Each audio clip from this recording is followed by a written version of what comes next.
Hello, everybody. Welcome to using our first webinar of the summer, using your teacher expertise to become an educational consultant. I'm so happy that everybody is here tonight. A couple of things I want to let you guys know is that if you have any questions on your screen, you can literally go to your right and you can type in your questions and they'll appear below and I will answer them. Also, please keep in mind that this is live. So if you hear a child screaming or if you hear something, just know that I'm a mother like many of you. And so don't be dismayed. So I'm going to start by introducing myself. My name is Francesca Warren. I am the owner of the Educators Room. And I hope that everybody who's here is a little bit familiar with us. But if you're not, let me let you know. The Educators Room is a blog started by me. I'm a high school English teacher, former English teacher. I was an instructional coach. I was a district person, and now I do educational consulting. So you are going to get tonight some things that I learned in my 4-year journey of becoming an educational consultant. Some things that you can do, and just an overall overview. It's so hard, I find, for people to learn how to break into these roles. So before I go in deeper into the content, let me give you guys who should be on this webinar, because we've received comments. People want to know if you're a teacher and you're a rock star teacher and you are doing things in your classroom and people come to you for advice and you're handling your business, this webinar is for you. If you're a teacher who's fine with being in the classroom, this might not be the webinar for you. You're welcome to stay, but we wanted to make sure this webinar is for teachers who want to get into educational consulting, whether it's consulting for their own by themselves or they want to work for a company. But this is who this webinar is for. Now, there's a couple of things that I think that people should know is that if you are getting into educational consulting to get rich, you might have a shocker. So let me start off by telling my story. And I think I'm gonna take these headphones off. My story starts off with about 4 years ago. I was teaching, actually 5 years ago, I was teaching in an inner city school in Atlanta, and I got dismayed by just the politics in education. And one day I got upset and said, I'm going to start a blog. And the blog is going to show people what it's really like to be a teacher in a large school. So I started the blog. Everything was going well. It was just me. I was writing about everything that I was doing in my classroom. And I started to meet other teachers who felt the same way, who felt that teachers are the experts in education and they wanted somewhere where they could show their expertise. So gradually, bit by bit, I brought in about 30 writers, 30 teachers who wanted to write about their profession. And over these last 4 years, the Educators Room, we have written about 3,000 articles. We have been published in the Washington Post, the Huffington Post. We've been on numerous television programs. We've published 4 books, written and published 4 books, actual physical books. We've written ebooks, and we have about 7 million page views. That was at the beginning of this year. So I say all of that to say, we are teachers. I'm not somebody fancy who's here trying to sell you something. I'm a teacher. And when I got into doing this blog, I did not get into it to be an educational consultant. I became an educational consultant kind of as a byproduct. And when I got deep into the consulting and going on jobs and writing contracts, that's when I started to say, there are teachers out here like me who want to do this, but they don't know how to do it. So last month, we developed a course for teachers, but more on that later. So let's get into the meat of it. The first thing I think that teachers need to do, if you want to be an educational consultant, many times we see people who come into our schools and they come in with their briefcases and their fancy suits, and they come and they give us strategies that we necessarily don't need. That is not what I have found consulting to be. Many times when I go and consult, I am going across the country or sometimes 15 minutes down the road, and I'm going to a school that's looking for answers. So number one, being an educational consultant is about having answers. It's not about having all the answers, but it's about having answers that the district or the school or the classroom have not used. So the first thing I think that you should know is that if you want to be an educational consultant, there's room out there for you. So the first thing that I always tell teachers who are saying, you know, I have all of that, I want to do it, tell me how I can do it, give me what to do, is to, number one, figure out what your teacher expertise is going to be. I say that a lot, and the Educators Room was founded on teachers being the experts in education. So in order to consult, you need to be an expert in some aspect of the classroom. So many times as teachers, we're asked to be experts in 20 different things, and so it's really hard for us to narrow it down to one or two things. But for the purpose of tonight, I want you to really sit and I want you to think about, if you had to do two things, just two things that you feel like you're a rock star in, what would they be dealing with the classroom? For me, it would be literacy in an urban environment, and it would be teacher branding. But for you, it might be mathematics, it might be science, it might be third grade as a whole. So you have to figure out what your teacher expertise is. And for us, that's hard because, again, you're asking us to figure out, after all the things that we do in our job description, what is the 1 to 2 things that we do really well. But it's important for you, before you go into consulting, to know where you can yield the biggest results in. The biggest mistake that I see other consultants do is that they come into schools and they try to solve every problem. That doesn't work. A school is a myriad of personalities, of issues, of neighborhoods. And so when you go in, you really need to know that people can use your expertise to solve their classroom issues. So as you're thinking about it, take a pen, and what I usually suggest teachers do is to write down everything you think you do really well in the classroom. And then once you have that list, I want you to look at data from your classroom, from the students, from just overall, ask your colleagues, and figure out from that list of things that you do, what am I the best in? What can I do best, and what can I do well? So that's the number one thing that I want you to do. Teacher expertise is not something that's easy. Teacher expertise is, once you figure it out, you then have to get people, i.e. principals, companies, whoever, other teachers, to believe in your expertise. One of the easiest ways, there's 3 ways that you can do it. The first thing that you can do, and I recommend this for every teacher who's in the field, is you could easily start a Teachers Pay Teacher store, and you can easily start selling things, making resources from your expertise. So if you are a rock star geometry teacher, then you should have a store on Teachers Pay Teachers with resources for you to sell your geometry resources, or to give them away free. It doesn't matter. But you have to have somewhere where people can see that you are the expert. The next thing that you want to do, and let me aside on that, is that, I'm going to put back on my headphones in just a second, is that when you have a Teachers Pay Teacher store or a blog or a book about your expertise, it really allows people to get to know you before they spend or before they trust you with solving their school issue. I say Teachers Pay Teachers first because it's easy. You can go on there, you can make a free account, but it's something that's critical. If you look at some of the big people who are consultants or who work in the field of just selling their resources or giving their resources away, people know where they can find them. So they know, I can go to that person's Teachers Pay Teacher store, or I can go to that person's blog, or I can go to their website or their book, and I'm going to be able to find answers. Being a consultant is all about answers. Now, the second thing that you can do if you want to start your expertise, your teacher brand, is to, number 2, start a blog. And you can start a blog and a Teachers Pay Teacher store, but a blog is going to give you control on your message to other teachers. So for the Educators Room, our big message is, and always will be, teachers are the experts in education.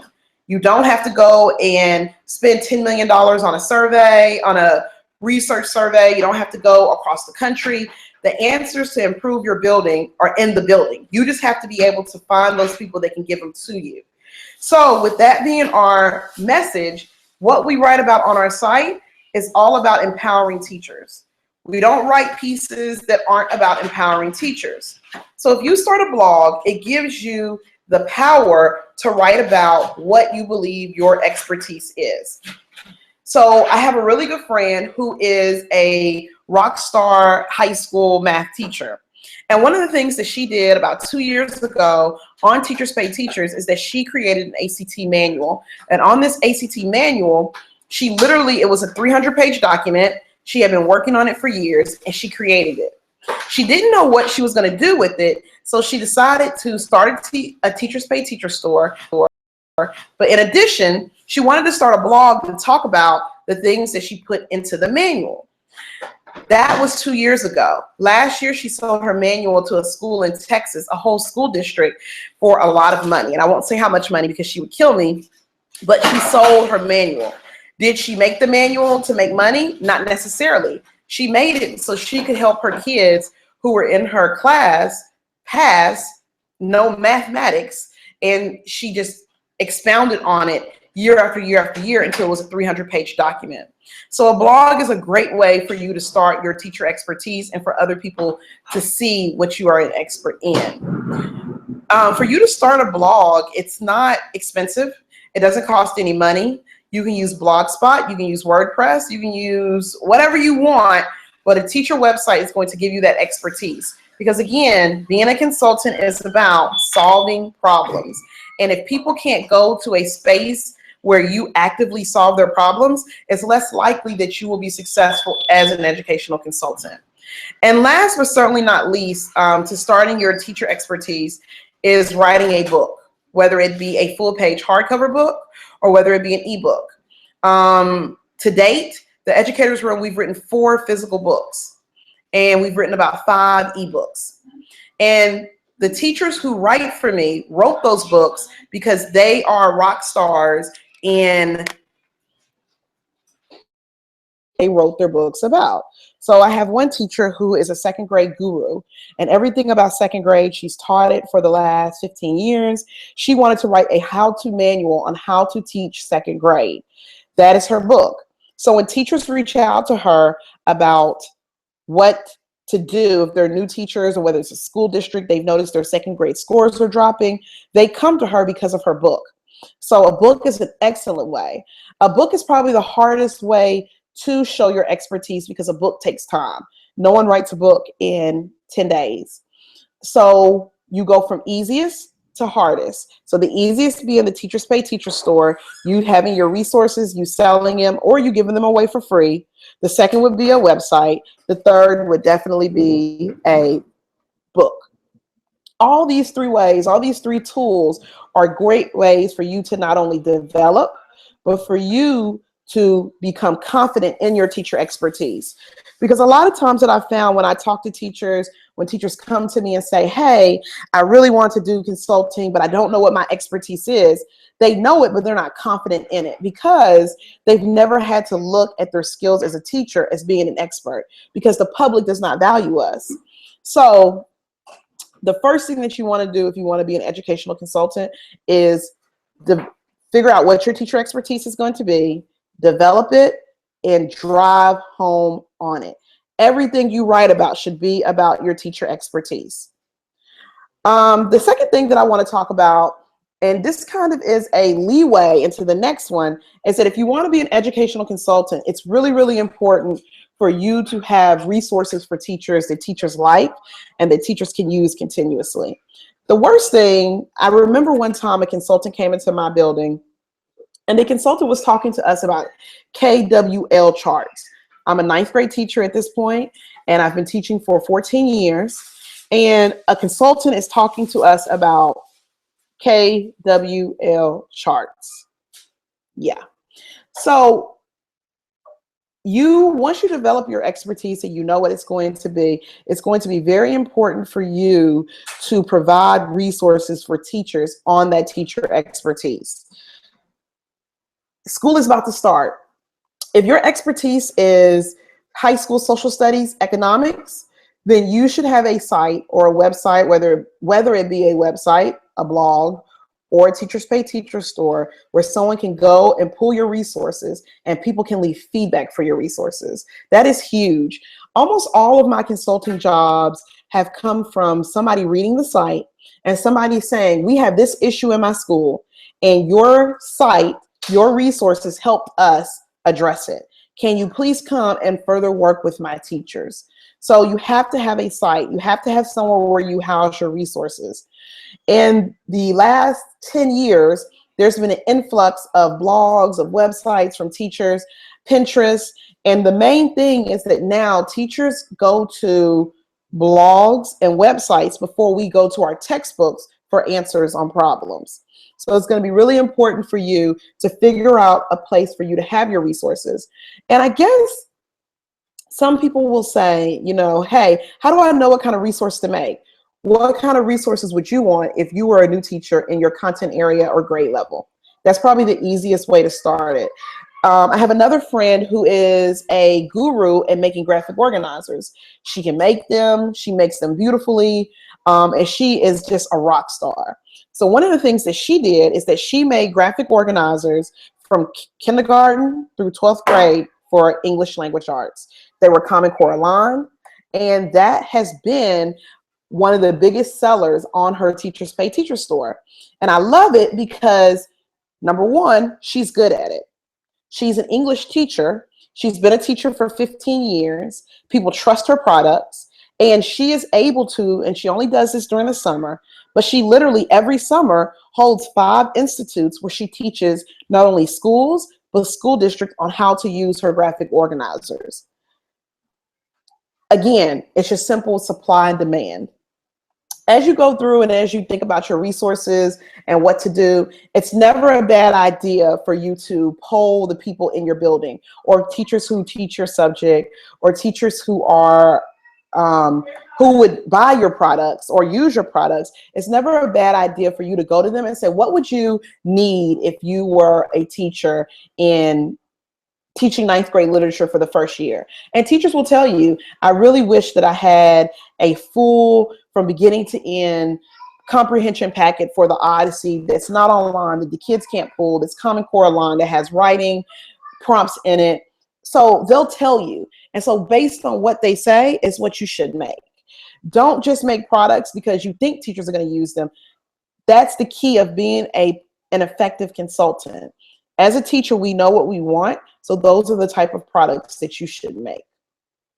I'm going to stop right now because I see there are like 8 people on. Does anybody have any questions so far? If you do, you can leave them right here. You can literally go and we're going to take about 5 seconds and see if people have any questions that they want to ask. And if you don't, it's fine. Sometimes it's a lot for you just to digest this information. And while we're waiting on people to ask questions, I'll give you a funny anecdote. This past weekend, I was in Louisiana presenting to some teachers, and one of the teachers came to me afterwards and she said, you know, thank you. And I said, for what? You know, this is just, it's a presentation. She said, I'm so glad to see another teacher like me presenting. So, you know, I know a lot of people are nervous to be consultants, or they're nervous to get into the field, but teachers are glad when other teachers are there and other teachers are giving them information that they can use. That's the key, information they can use. Okay, so it looks like we have a couple of questions coming in. We're gonna wait a second.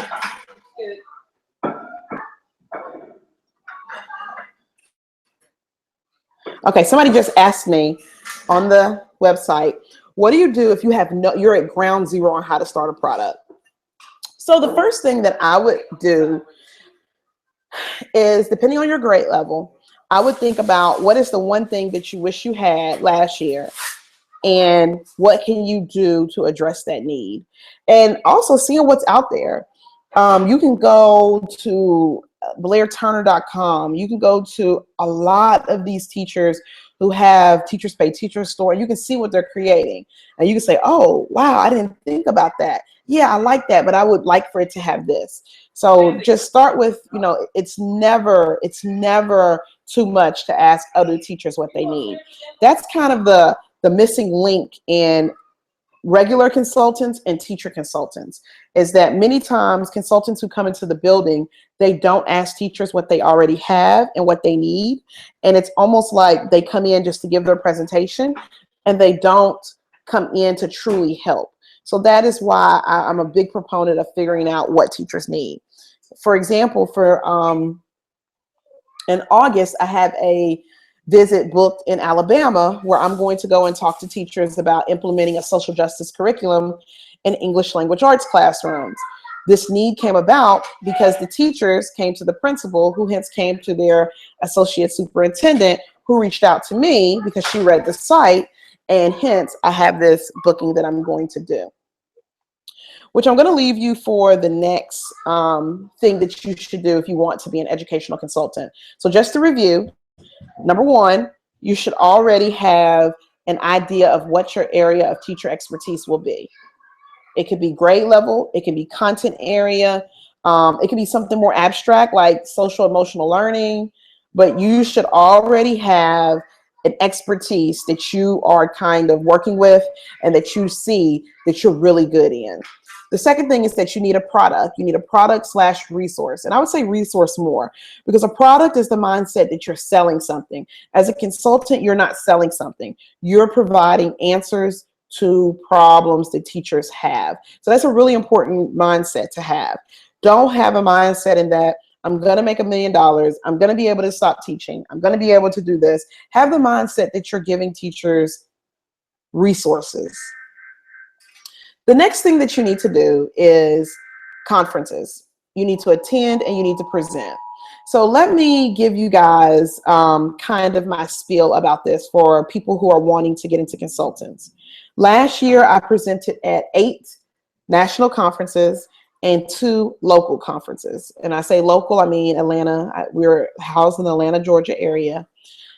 If you want to be an educational consultant, you have to get comfortable with presenting to people who are either A, going to love your message, or B, not going to like your message, but are going to be able to deliver use the resources that you have. As an instructional coach, I was a coach for a couple of years, not only working as a coach, but supporting coaches.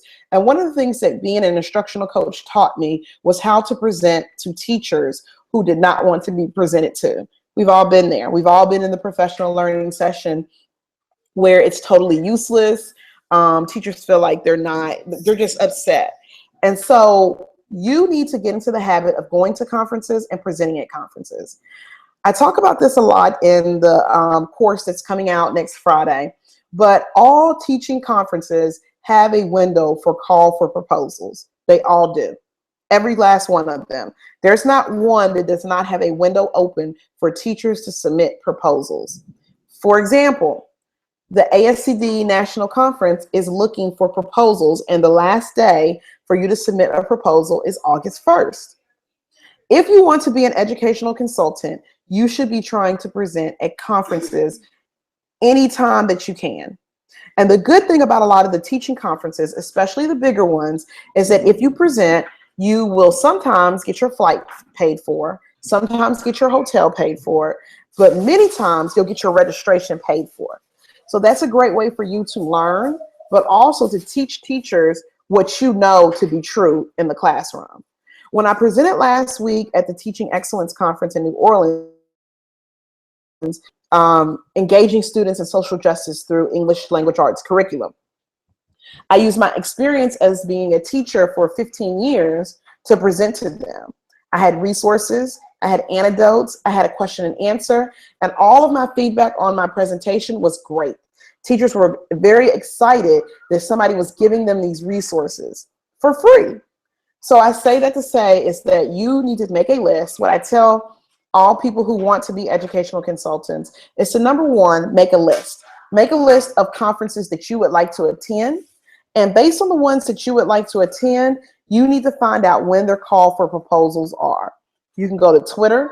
If they have a Twitter handle, you can ask them, they will tell you. If you don't have a Twitter, you can simply go online and you can just send them a message and they will let you know. Whenever, this is my book right here, got this at Target. What I do is that, and you'll see on this page, I make a list of every conference that I want to present at. And based on that list, I literally, now I don't do it because they will reach out to me, but before I would literally Google search when the conference is, and I would Google search call for proposals, and I would submit a proposal for each and every one.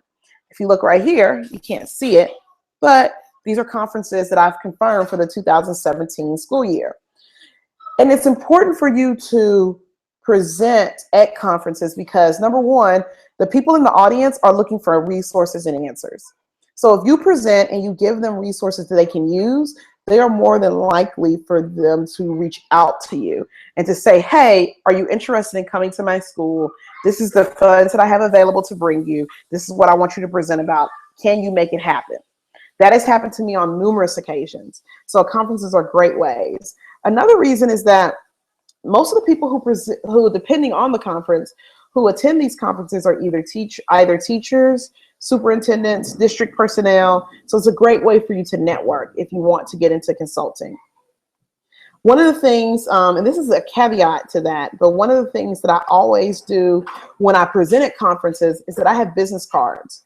And so my business cards are important because as I meet people and as I talk to them and as they say, hey, I really like what you had. Is there a way for us to meet up? Is there a way for us to discuss this? I want to bring you to my school. I can give them something that's not only professional, but I can give them something that solidifies me as an educational consultant. So I'm not reaching and searching in my purse and trying to find something amidst all of my junk, but I'm literally giving them something that they can use, they can take back to their school, to their superior, and they can say, hey, I met this person, they were really good. This is what my business cards look like. The educator's room, if you flip to the back, it has all of my contact information, and this is what I give out to people. Sometimes in their packets, I put it in there, and I have very clearly on how they can reach out to me. But I have found that the more organized you are, the more that you have your business cards, the more that you have your presentation on that says, you know, what your name is and how they can contact you, the more people that are going to reach out for your resources. And this is another caveat to presenting at conferences, is that conferences allow teachers to build their confidence. We're totally confident when we get in front of the kids, and many times we're confident when we get in front of our colleagues. But it's always good practice for you to be in front of people who are also professionals, but who are not in your school and who are not your students, because you will learn and you will change the way you present, and it's a learning experience. The first national conference that I presented at 7 or 8 years ago, it was eye-opening for me because I was straight from the classroom and there were things that I needed to learn. I needed to learn that when I go and present at a conference, you know, for me not to wear my Birkenstocks and jeans, I need to wear a suit. I need to, if I'm going to present, I usually wear an educator's room shirt underneath my suit. It's important for me to, as I present on my PowerPoint, I usually have the educator's room branding, because I want people to know not only is this me presenting to you, but I'm presenting from the educator's room, which is your resource for issues that you have in your school, if that makes sense. So presenting on a national level is very, very important. That's one of the most important things after figuring out your products, after figuring out your teacher expertise. It's very, very important because it's just going to help you solidify what you want to do and how you want to do it. The next thing, and I talk about this in the course because I can tell you to make a teacher expertise. I can tell you to create resources / products. I can tell you to attend conferences. But for many of us, we need a literal plan. We need to figure out, how do I even go about doing it? I'm a planner. I have tons of teacher planners. I have tons of notebooks. So I write everything down. But one of the first things that I tell teachers is that you have to start with what you do every day in the classroom. What do you do? And this is eye-opening for a lot of teachers, because we realize we do way more than the average person would do on a job. And so it's always important for you to have a plan. So if you are trying to be a consultant full-time, so let me back up. To be a consultant, you can either work for a company, and if you work for a company is going to send you to jobs. They're going to dictate your presentations. They're going to basically dictate everything you do. You're going to represent them. Or you can work for yourself and you can book jobs on your own and you can go. It's a personal decision. It's, you know, what's best for you, what's best for your family. There are some consultants that I work with, some teacher consultants. They mainly work on their own and they work in the summer. They do not work during the school year. They have a regular teaching job, but they decide during the summer to go around to different districts, hold professional learnings, et cetera, et cetera. So if you are, it depends on what you want to do, but if you want to plan and you're going to go out on your own, you kind of need to figure out, when will you consult? Are you going to take time off? Are you going to consult during the summer? Are you going to leave your job overall? On average, consultants make about $2,500 a day. That is on average. I have seen consultants make $3,500, but on average, they make $2,500 a day. And that's an important point to make, because teachers will gawk at that and say, oh my God, that's too much money. But when you're creating a resource that people are going to use over and over and over and over again and refer to, you have to think about intellectual property. You have to think about how someone can use your product once you're long and gone. So when you're making your presentation and someone comes to you and says, hey, I really want you to come to my school, I need this, you have to think about how people are going to use it. So if your plan is, during this 2016-2017 school year, I'm going to consult part-time, I'm going to do it when I have days off, or during the summer, or during the breaks, or virtually, then you have to figure out what your price point is going to be, because that's really important. I've seen teachers lose when they go to a really huge district like Louisville Metro Schools, and they charge a school $500 to come and do a professional learning, and that same PowerPoint and those same resources are used throughout the school for the next 5 years. $500, that doesn't equate. So you have to be very clear on what are the expectations going to be, and then probably even more importantly, how they're going to use them once you leave. So you need to price yourself better, or fairly. That's probably a better word. Be able to price yourself fairly, because if you don't ask for a fair price, a school district will not give it to you. So the plan would be, when do you plan on consulting? What do you plan on giving in your presentations? I caution teachers and being consultants who just come with PowerPoints and tell people what to do. You really need to figure out what your resources will be, which goes back into that expertise piece. If you're creating graphic organizers, or if you're creating math games, or English games, or science science graphic organizers, you have to figure out, this is my expertise. So if I'm going to consult on the weekend, this is what it's going to look like for me. So you have to have a plan. And in our course that I'm going to tell you guys about in a minute, it's going to have all those things. There are tools for you to plan with. There are tools for you to figure out your expertise with. There are tools all in those. And I think those are really important for teachers to start with, because no one goes from today, July 15th, wanting to be a consultant, and July 16th booking a $10,000 job in California and being able to quit your job. It just doesn't happen.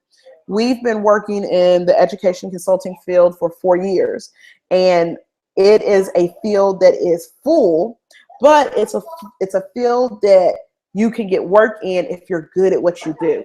And one of the things that I know, being a teacher myself, is that there are tons of teachers out there that are excellent at what they do. And so they won't have a problem in doing that, but their problem will be how to position themselves as an educational consultant. Also, part of that plan will be having to figure out, seasonal is great. Seasonal is great.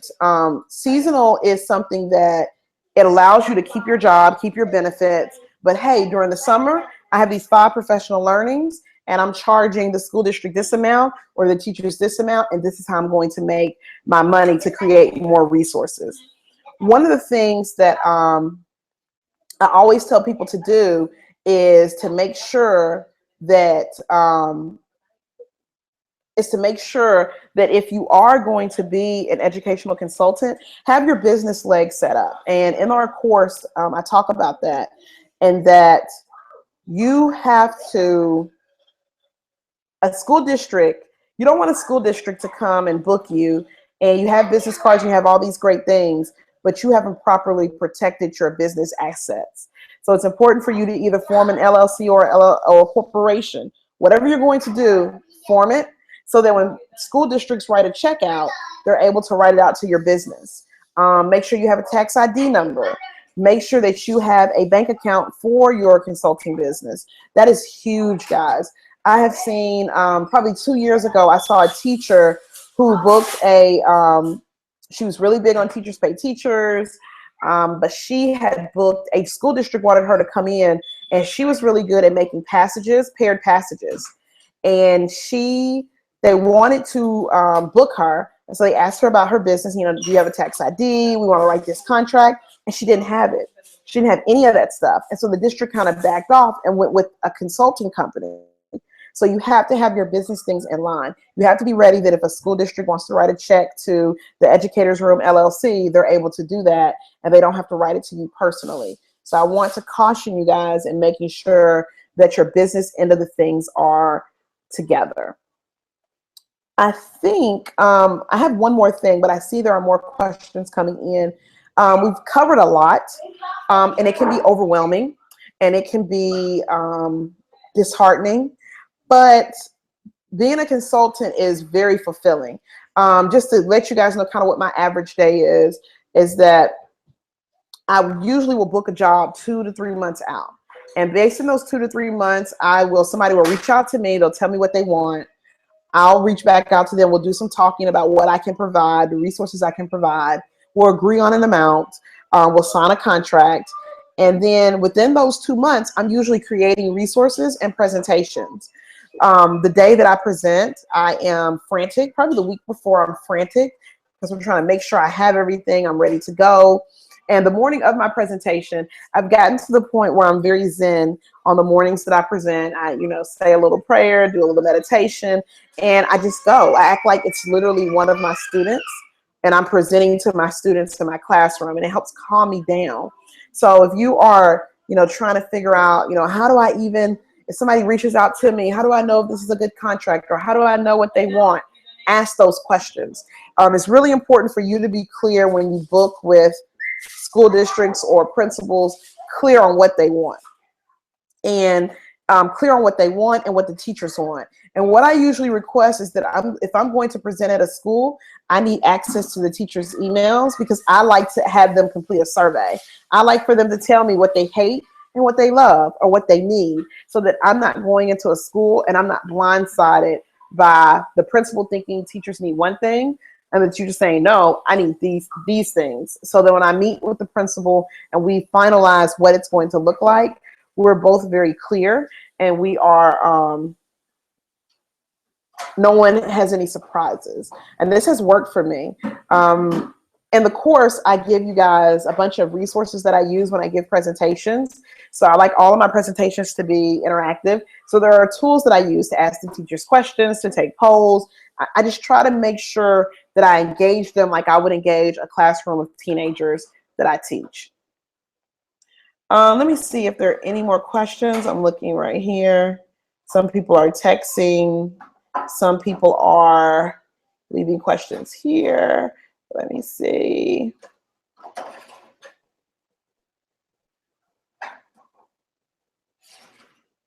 Okay. Okay, so somebody just, what do I do if I'm working at a school, I hate it, and I want to quit consulting? I want to quit my job and consult. That's a personal decision. That's something that you are going to have to look at your finances and figure out. Just to be very transparent, starting the Educators Room, it took us 2.5 years to make money that I would say would allow somebody to quit a job. So, it's an ongoing process. It's hard work. You work for yourself. Nobody books jobs for you. And you have to know that, so that you're not surprised when you don't get a paycheck, if that makes sense. Let me see. There's another question that somebody has. Hold on.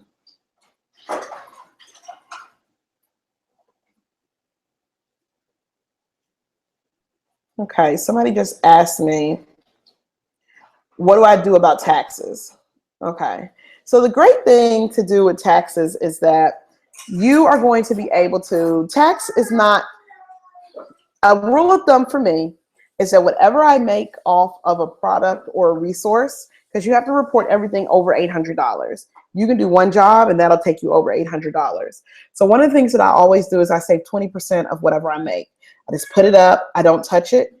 That is what I use. That when I have to pay taxes, it goes to that. Sometimes it's a little bit less. Many times it's a little bit less, but it helps me stay honest, and it helps me make sure that I don't have issues during tax time. Okay, we have one more question. Let me see. Okay, somebody asked me, how do you do this with the family? So to be totally transparent, I am a mother of 4. I have a 6-year-old, an 8-year-old, a 16-year-old, and a 1-year-old.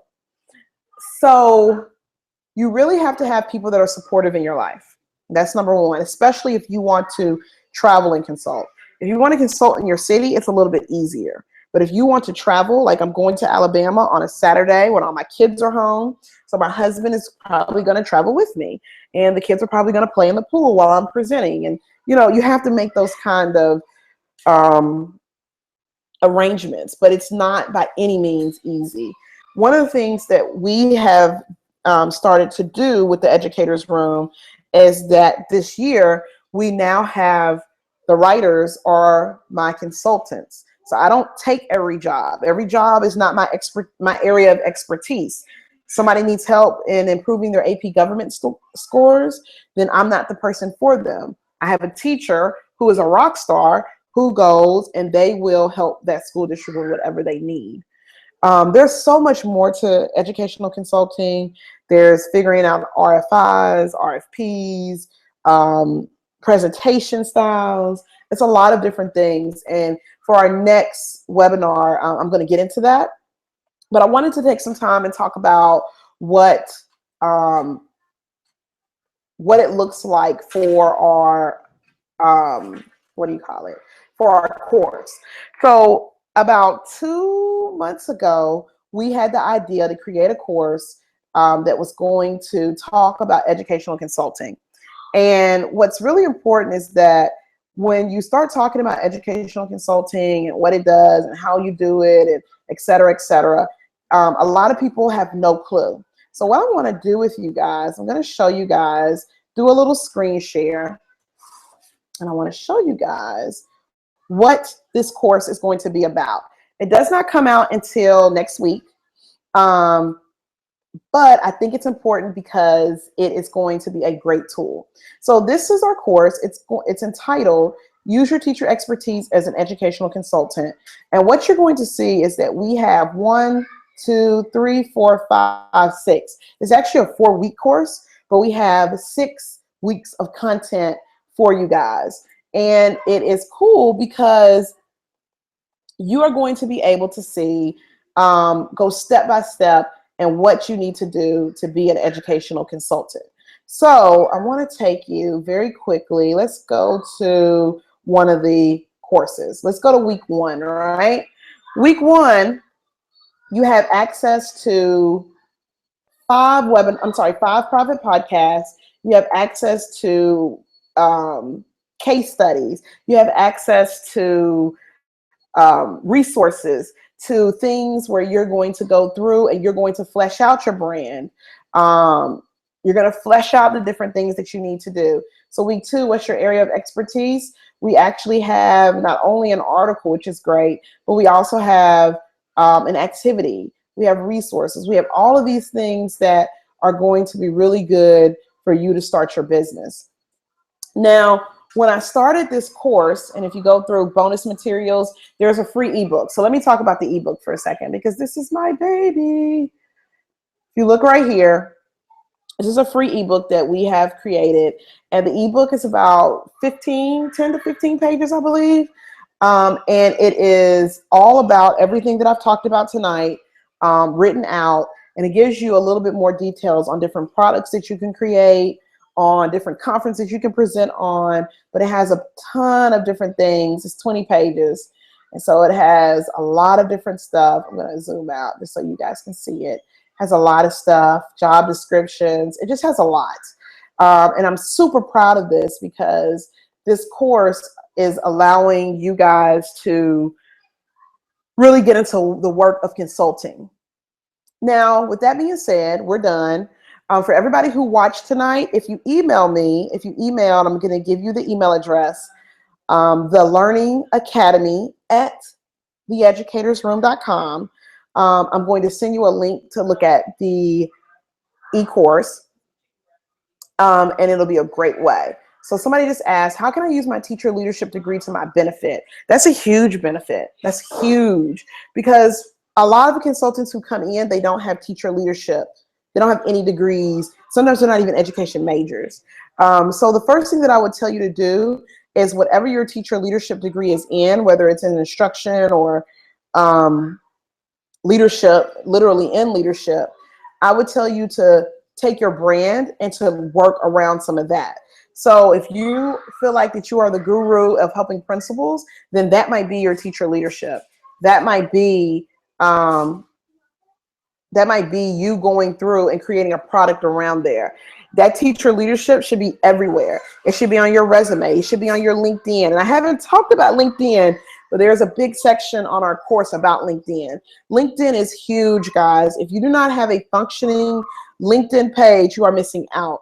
I have booked at least one job a month on LinkedIn just from my profile. So you need to brag about it. Don't hide it. You know, I'll meet teachers who are in the classroom and they love teaching, but they have a doctorate and they don't tell people they have a doctorate. And so people don't know and they don't advertise it. You need to let people know what your expertise in. So I would use your teacher leadership degree. I would put that somewhere in my expertise. Depending on what your leadership degree is in, I would have it all over my LinkedIn. I would have it on my business cards. I would just have it out there to let them know, not only have I been a teacher and I've experienced it, but I have this academic, but also I have this experience of being a teacher leader. I hope that answers your questions, Renee. Are there any questions? I'm going to leave it open for the next 3 to 5 minutes until probably about 8:50. If you have any questions, because I want to make sure that we answer everything. Again, if you email me, if you leave your email right here, you are going to get a discount for the course using your teacher expertise as an educational consultant. It is a 4-week course. So what does that mean? It is totally self-paced.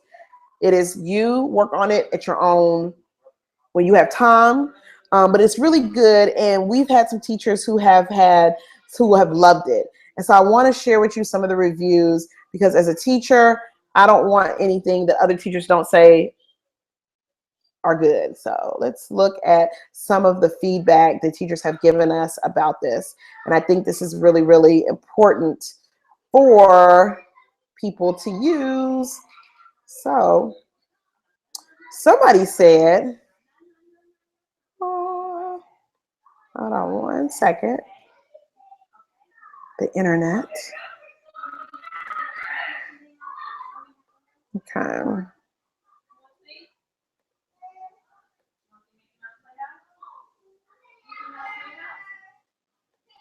Okay. Let's see. So this is what somebody said about the course. And this is a teacher. We got so many teachers to review. I'm so pumped about that. And that is an 11th grade teacher. And she said, a very well organized course. I was apprehensive about if it could help me, but the first night I signed up for, I stayed up half the night going through the modules. I now have a plan to work this year. Another teacher said, this is what I've been looking for a long time. I've taught for 5 years and now I have a pretty successful Teachers Pay Teacher store. But now I want to teach teachers how to use my products in the classroom. I'll be using this course to help me go to the next level. Thank you. The next teacher said, the perfect balance of inspiration and information. The Educators Room 4-week course is a must for any teacher seeking to further their career through consulting. This course takes a basic approach, but if you go through, I'll send you guys the page. You'll have all the teacher feedback. How doable is this as a single mom? I definitely think it's doable. Especially if you're going to do it during the summer when your child is in summer camp. But you have to be careful of the jobs you take. If you're a single parent and you don't have anybody to watch your child, then I would caution against you taking jobs that are halfway across the country. I'm going to California in March for some consulting work. And one of the only reasons I'm able to do it is because my husband can stay home with the kids and he can kind of help. So if you're a single mom, it's definitely doable. A lot of people that I've coached before, I've talked with, I've helped, they have coached virtually. They have used their Teachers Pay Teacher store to create a niche of followers. And so they have work virtually with school districts, and sometimes virtually is where they Skype in. Sometimes the principal wants them to create products and they send the products to them, so they've been able to do it work. To a new degree, the degree is in EDS and teacher leadership. I definitely think if you want to use that leadership to your liking, I would suggest for this upcoming school year, whatever leadership positions are available, paid or unpaid, I would take in your district. I just talked with a teacher who is upset because even though they're one of the better teachers in the building, they keep getting passed over for assistant principal jobs. And so my suggestion for the teacher was, you need to go, and whatever leadership opportunities are available in your district or in your school, you need to take them so you can have that under your belt, so that when you start working on your teacher expertise, you have something to go for. I taught for 14 years before I went to be an instructional coach.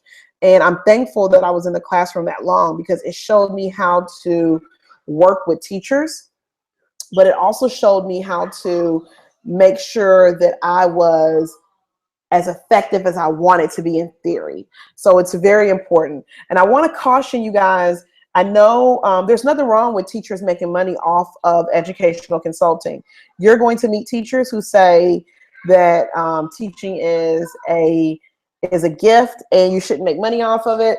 I completely disagree. I don't agree. We have teachers who are struggling to pay their mortgages, and yet they are rock star teachers. So why would they not be trying to make not as much, but trying to supplement their income? So there will be other teachers who will tell you that what you're doing is wrong. I say no. I say that it's high time that teachers are paid a living wage. So it's very, very, very important for you to be prepared for that. For teachers who tell you no, they don't think it's right, but also more importantly, for you to be very clear in that it's okay to ask for a living wage. It's okay to negotiate. It's okay that if a district offers you something very low, that you say, no, I can't do that. I've had principals reach out and say, I want you to come and meet with my teachers for 10 weeks for an hour a week, and they want to pay you $500. That's not enough money. I have 4 children. I work. There's not enough money. And so you have to be confident in your skills as an educator and as a person to say, you know, thank you for offering that. However, this is more of a doable wage for me. And that is the mindset that I think that's why it's so important for you to be confident in your expertise, because when you have to negotiate with districts about your pay, it's important for you to counter them with that. No, I have a master's, I have a doctorate, I have a specialist, I'm a well-educated person. This is what I demand. So I think that's really, really important for you guys to know. Are there any questions? Any questions that you guys might have? We are about to end, and I thank you guys for coming. We've had tons of people on all day. In the show notes, I'm going to put the link to the course. I'm also going to send it out to the mailing list that I have of people who watch the webinar. I'm so excited. You guys, make 2016, 2017 your best year yet. I know there are a lot of things going on in the news. There are a lot of things going on in school districts. Teachers are continually being disrespected. Teachers are continually being asked to be the martyr in situations. I really want you guys to know that you are the experts. And I don't say that to empty lip service. I say that as true to my heart to be. We are some of the most well-educated people, professions, and it is imperative for us to have a clear idea that we are the experts in education and that we are coming to the table whether we're invited or not. So you guys have a great evening. Again, you will have access to the course. I will send you a link. You'll be able to sign up. Please take it, leave a review. I would love for you to send me a review. And if you have any more questions, please do not hesitate to email me, fran@theeducatorsroom.com. You can email me there, and I will answer your email as quick as possible. Have a great night.